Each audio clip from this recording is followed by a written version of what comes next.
Hi అండి, నేను మీ మిరుగట్ట మాలతి. మీకు వీడియోలో కనిపిస్తుందండి, కొంచెం ఎండగా ఉంది ఈరోజు, బాగా ఎండ వచ్చిందండి. అందుకే ఇవన్నీ హార్వెస్టింగ్కి వచ్చేసాయి. వర్షాలు పడి ఆకుకూర కదండి, చాలా ఫాస్ట్గా పెరుగుతుంది, అందుకని హార్వెస్ట్ చేసేస్తున్నానండి. మనము వేరే వేరే విత్తనాలు వేసుకోవడానికి ఇలా కుండీలు ఖాళీ చేసుకోవాలండి. ఇవి అయిపోతేనే ఇందులో మట్టిలో మళ్ళీ ఎరువు నింపుకొని బలం ఇచ్చి తర్వాత వేరే సీడ్స్ నారు నాటుకుంటే బాగా పెరుగుతాయండి.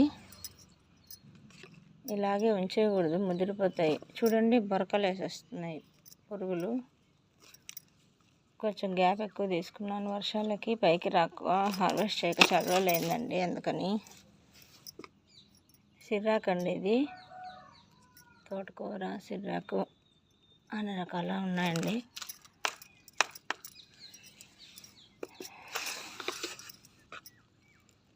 ఆకుకూర తినడం వల్ల మనకు మంచిది కదండి, ఒంటికి. మంచిగా హార్వెస్ట్ చేసుకుంటే బలం వచ్చి దీనికి దండిగా. చూడండి ఎట్లా వేర్లు ఎలా వచ్చేస్తున్నాయో, చూడండి వేర్లు. మనము వీటికి కలబంద మిక్సీకి వేసేసి పసుపు, కలబంద అప్పుడప్పుడు ఇవ్వడము, తర్వాత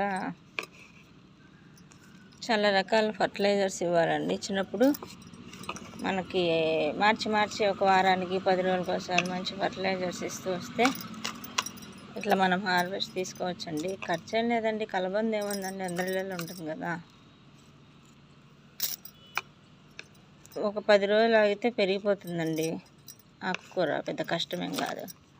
చూడండి ఎలా ఉన్నాయి వేళ్ళు. కొంచెము ఇందులో మనము ఇసుక కలుపుకుంటే డ్రైనేజ్ హోల్స్ ద్వారా వాటర్ బాగా వెళ్ళిపోతుందండి. తేమ ఎక్కువ ఉండకుండా మనకి బాగా వస్తుంది.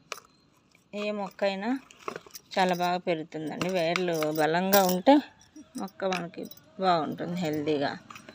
మీరు కూడా ఇలా పెంచుకోండి ఆకుకూరలు. ఇది మటికాయ అండి, అయిపోయింది, దీన్ని తీసేయాలి.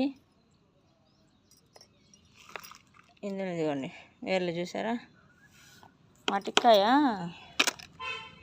సీడ్స్ వేసానండి, చాలా వచ్చాయి. హార్వెస్ట్ కూడా తీసుకున్నాను,